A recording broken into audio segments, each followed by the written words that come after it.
Obviously, thanks for being here, and I think it's pretty hard to deny right now. There's a lot of excitement around here. I think you guys can feel it. Our players feel it, and we've got 47 new players that weren't with us in the fall. That's exciting. 29 players that weren't with us on defense. That's even more exciting. And we feel like we've made a lot of positive progress this summer. Specifically, Coach Cochran, we broke 12 records in the weight room, which were some pretty stout records to begin with. So we've made a lot of progress there. At the same time, you know, all indications are our kids have had a good summer. A lot of the kids obviously come by and see us while we're here in the offices, and all reports back from them is the new guys are adapting well, and the older guys are being pushed by some of the younger players. And I think there's a sense of urgency on their part, and they realize that we have a chance to have a pretty good football team. What exactly does that mean? I don't know, but I know when your players are excited this time of year, it's a good thing. I think the other thing is you know, I saw Jelani Brasa today in the hallway, and he said, "I can't wait to come to camp tomorrow." I said, "You know, you got to turn your cell phone in tomorrow." He said, "I'm not worried about turning my cell phone in. You know, it's time to get down to business." Jelani had to sit out obviously last year because he had a knee injury, so he's only going to be a sophomore. It's hard to believe the youth that we have returning in this program, but we're excited about it. Our staff's obviously excited. We use the summer normally as a chance to recharge. You know, that's a chance for us coaches. We have camps in the summer. We had a very successful camp routine here. We had 12 days, 12 different days, whether it be 7-on-7, Friday night lights, youth camp, or individual camps, skill camps. And we had over about 950 kids in camp for summer. And I think that's pretty impressive when you look at the people that we have to compete with here in Western Pennsylvania and the state of Ohio just to get kids to come to your camp. And that's obviously a compliment to our administration and the facilities that we have here and our coaching staff find a way to get these kids to come to camp. You know, a lot of these young players that are in our program now that we feel so confident about are kids that have been in camp. It's the same as you going and buying a new car. You're going to test drive it. Well, in camp, we have a chance to work them out, and it's no different for us. So we always feel good about kids that we have from camp. That's kind of where we're at right now, and you know, we're just excited to get started. Obviously, tomorrow's going to be here fast, and not a lot of sleep in the Wolford household, I can assure you that, but that's a good thing because of just excitement, and I'm excited to get around our players again. Coach, do you feel like it's night and day today from a year ago where the program is, everything given? I think that's very well put. You know, I think a lot of our players, Jermaine Cook, Kurt Hess, Radakovich, Andrew Johnson, Obina, John Sasson, I mean, just there's Josh Lee, there's just a handful of guys that have just taken complete ownership of this football team. They're policing the team. As you guys know, you guys are in the media. There's not a day or a weekend that goes by that there's not some kind of arrest in college football because of mischief. And you know, we still as coaches have a hard time with the summer because what happens is this: if you're not around your young people, then they have a bunch of free time. If we give them too much free time, what happens? They get in trouble. I mean, adults are the same way. You give an adult a whole bunch of free time, they'll find trouble. So it's not like it's just young people. And NCAA rules say that we can't be around them after spring ball's over. So we wonder why so many programs across the country are having problems. It's because we're handcuffed. We have got to let our coaches get around our players and be around them. I'm not saying 20 hours a week, but I'm saying a certain amount of time. You got to keep them accountable, and they got to feel that accountability. And that's something that hopefully we'll continue to work for. And I think a lot of coaches see it. I think a lot of administrators see it. I think a lot of presidents see it. I'm sure these presidents are tired of seeing people pop up. You know, we've had a quiet summer. Hopefully it stays that way. But the thing is there's a lot of schools that haven't. And why is this happening? It's not happening during the fall. It's not happening during the spring. It happens after spring ball when we're not allowed to be around them. And then it happens again in the summer when we're not allowed to be around them. So, you know, it's a decision that's got to be made from some people that are a lot bigger than myself. Eric, with everything that's been done around college football, including Ohio State, have you talked to your team about precautions, about what happened at Ohio State so it doesn't happen here? We've talked a lot about just different things in general. We've had a couple different people come in and speak to our team during the course of the summer. Always have people talking to them about alcohol, drugs, and the different things that are going on. There's some new things that are going on and with young people today with pills and all these type of things.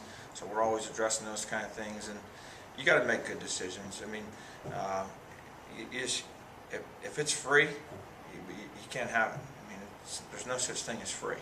You know, there's something up, there's an attachment to it, and it's going to cost you.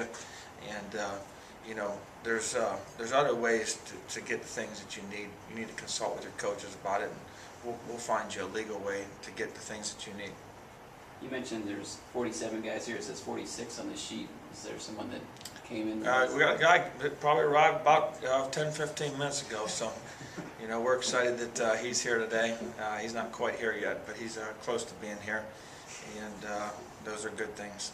Could you maybe identify, I mean, I think 41 of those guys are new since the spring, maybe 5-6 guys that, based on their talent or their work ethic this summer, that we should look for?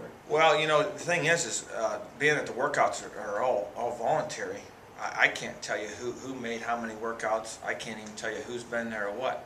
Now, the feedback that I get is that we have some new young players here in our program that have had outstanding summers from the other players. But, you know, some things have transpired since we've all last been together. You guys know that we got the transfer from Miami, Devontae Davis. So he's another kid that will have 4 years to play here. Randy Shannon's a good friend of mine. He used to be the head coach at Miami. And I called and visited with Randy about him several times, and we brought him up here. And he's been in summer school, and he's had a very productive summer. So he has a chance to, you know, give us some depth there at the cornerback position and see what he can do when it comes time to play Michigan State. You know, we got obviously 29 practices before we play them. But and then we picked up another guy named Travis Williams, linebacker from the University of Miami. Also, he's a top player in the state of Virginia. He's got unbelievable accolades, you know, and he's got a chance to be a guy that's probably going to be an outside linebacker type guy for us. That you know, Randy obviously endorsed again also, and it was kind of a late last hour deal to get the thing done.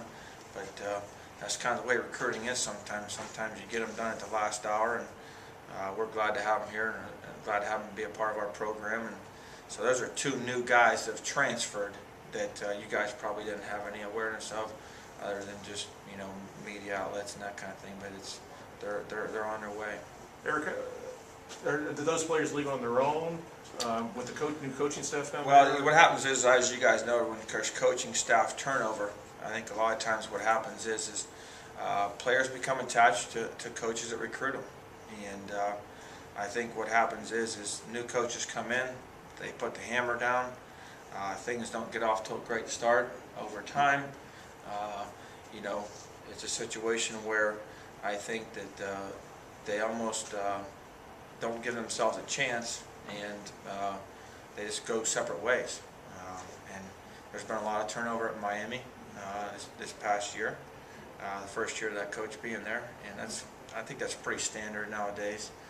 When you have coaching turnover, is coaches are very anxious to get a lot of they call them their own players. I don't know why, because every player, I don't care if Coach Trussell, John Haycock, or myself recruited them, they're our team. It's one family here, you know. So you either take that mentality that you want to get your guys in, or you just embrace everybody, you know, and you try to embrace everybody. Now, if they don't conform to the way you do things, then sometimes they decide to go a different direction, which I completely understand. But I think from day one, you got to tell them you're all my guys, and but that's just a difference in philosophy. Coach, given recruiting-wise and the transfers and all the additions and changes here, what is it that excites you most about this group here this season? I think there is a tremendous amount of potential,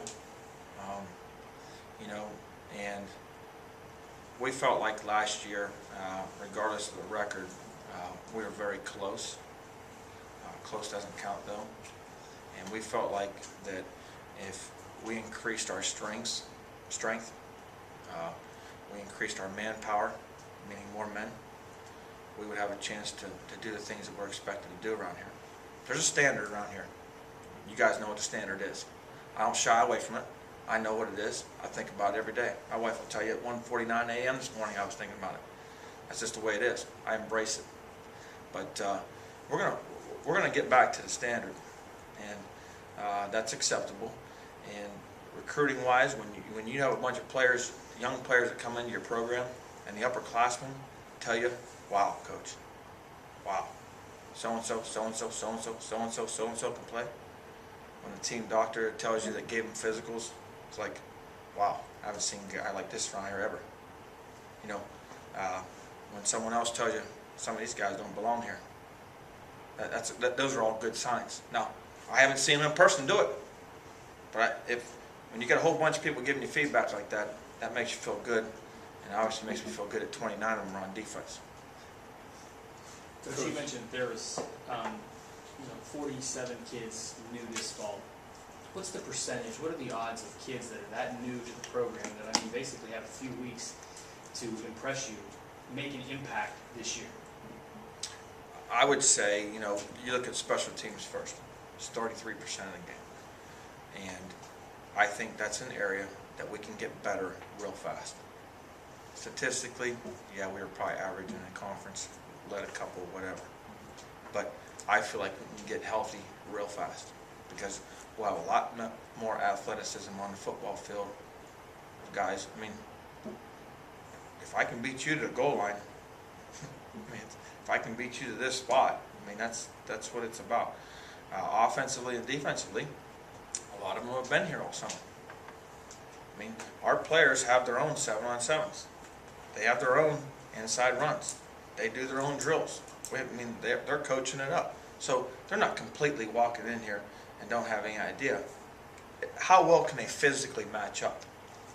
I always say this, the further you are away from the football, the easier it will be for you to play. So think about it. If you're a freshman or a young person coming in here and you're going to try to start at center or guard or nose guard or 3 technique, where those guys are physically more developed because of being in a program for X amount of years, probably sometimes but rarely happens. As you work your way out to the ends, to the linebackers, to the corners, now it's not as much physical as it is athletic and speed oriented in your ability to understand concepts. So I think the further you move from the ball, the better their chances are to play. Coach, picked 8th. I don't know how you feel about that personally, if you could use that for motivation this year. Last year I made the silly mistake of being upset about it. And last year's team that was 8th, they went to the playoffs. So did 4 and 6. So all the experts, that's their pick, and they're entitled to that. I don't know. I mean, I'm sure that'll be some motivation, but we don't need being picked 8th to be motivated. We're very motivated. I can assure you that. And it's something that you'll sense real quick when you're around us. You had a couple guys I noticed leave the team this summer. Was that just guys maybe saying, I'm not going to compete for playing time, or is it disciplinary? It's kind of funny. David Rock, remember, he had left, and then came back and wants to be a part of the family again. And we took him back with open arms because we didn't leave on bad terms. David felt like he had to do what was best for his career and his family. So we understand that. Alan Jones obviously left. And Alan, I love Alan. He's from Ursuline. He's one of our own. And Alan, just at the end of the day was concerned that he might not get the carries that he wants, and I try to convince him that the grass isn't always greener on the other side, and being a part of a team isn't about getting carries and all that. And I think at the end of the day he wants to carry the football a whole bunch, and I couldn't guarantee him that. I just couldn't, and I understood it, and I had a choice to release him, but I understand. I completely understand. And we're very fortunate that we have tremendous depth at running back. We have a very skilled backfield. And you guys obviously know that. And we now have Damon Himes from Harding in here. He's been here all summer. And, the word on the street is he looks pretty dang good. So, You know, it's just like, wow, you know, better hold on to the football, whoever's in there carrying it, and that way you're not standing next to me. But, and then we had Randy Lewis left, you know, and Randy graduated, and basically Randy was made some promises early in his career here, prior to us being here, and some things didn't follow through. And it wasn't necessarily, I don't think, intentionally by anybody, but he was told some things during the recruiting process that would happen once he graduated, and they didn't happen. They weren't followed through. And I said that I was like, Randy, I really don't want you to leave, but I understand, you know. So he wanted to go and get in business school somewhere else. So, and I understand that. And no hard feelings. Eric, same philosophy this year. Last year you said if you had an upperclassman and a new kid and they were even, you would go with the underclassmen because they would be here longer. Same philosophy this year? Yeah, I mean, that'll never change. Your job as upperclassman is don't want to be even. You shouldn't. You've been around here longer. You've been trained properly this summer, and there's an expectation there. And you know, competition's good. You know, I don't know. A lot of these young guys are going to come in here and take guys' jobs. I don't know if that's necessarily going to happen, but I think the competitive part of it will make everyone better. And I think we're finally probably getting pretty close to having some competition at all positions. We're still a little bit thin at offensive line overall in the grand scheme of things, but when you look at it across the board right now, you got 4 quarterbacks that can play, flat out play, no question. You got 4 running backs that can flat out play. You got 3 tight ends that can play. You got a couple receivers that are proven, and you got a bunch of new guys that are hungry. Defensively, we've got a whole slew of new defensive linemen with a core group of guys coming back that overachieved in the spring and got better. Linebacker, we're 5 deep. Who wants to play? Who wants to play? Who's going to hit somebody? Who's going to smack somebody around? Who wants to play? Corner, deep and young. And that's with Boatwright getting his knee hurt and Deontay Williams hurting his wrist. But we got a lot of competition there now too. And at safety, we've got competition. So, you know, we're getting a lot closer to where we want to be. Coach, what will be your message when you stand in front of the team with this new group for the first time at practice? What will be your message to them? Well, you know, I think the first thing that we've talked about as a staff is we just need to finish everything. I don't know if necessarily that's the overall message, but we know if we finish better, you guys know where we're at. We finish a bunch of those games better, where we're expected to be. The first message, though, will be is there's a standard around here, and the standard is postseason play, championships, period. And don't ever deviate from it. I mean, there's nothing else. That's the way it'll be. That's what's driving all of us. That's what the expectations are. Embrace it and go find a way to get it done. You know, and that's the way we recruit. I'm telling you. You know, this recruiting class here that's arriving tomorrow is the first class that we've been able to recruit 1 full year. You got to remember, the class a year ago was only a December 15th hire, and as you know, I took about 30 days to hire all my staff because I was trying to be picky. Well, this was the first time we were able to go out and do it the right way. Cultivate relationships, get them to camp, that whole part of it. You know, try to eliminate some of the guessing in the equation. So I told these guys, now going into next year, we better recruit better than we did this year. And that means we better raise your level, your standard. You know, I want guys that jump off the film. There is no in between. I don't care if another MAC school has offered them or not. It does not matter. You know, I want to go by what you see on film. I want you to evaluate at a high level, and it needs to be a person that your wife can pick out on film. I mean, that's how easy it should be. They better be the difference maker. And that's because of the standard that was set. Coach Strauss obviously set that, and we embrace it. It's a great thing. Eric, do you think Northern Iowa's the best team? I mean, I know they won it last year, but do you think they're the best team in the conference? Yeah, and I knew when I picked them fourth last year, all they were doing was opening up a hornet's nest. You know, I wish the quarterback would have came out early. I told Farley that when I saw him at camp. But, you know, they got a good football team. The quarterback's good, Carlos is good, and that defensive lineman Boothby is good. You know, and he's right there in the center.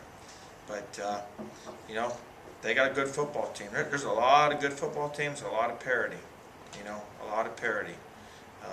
So it's one game at a time. You can't necessarily get ahead of yourself. But, you know, one of the stats that came out, I don't know if you guys are aware of it or not, but 81% of the home teams win in this conference last year.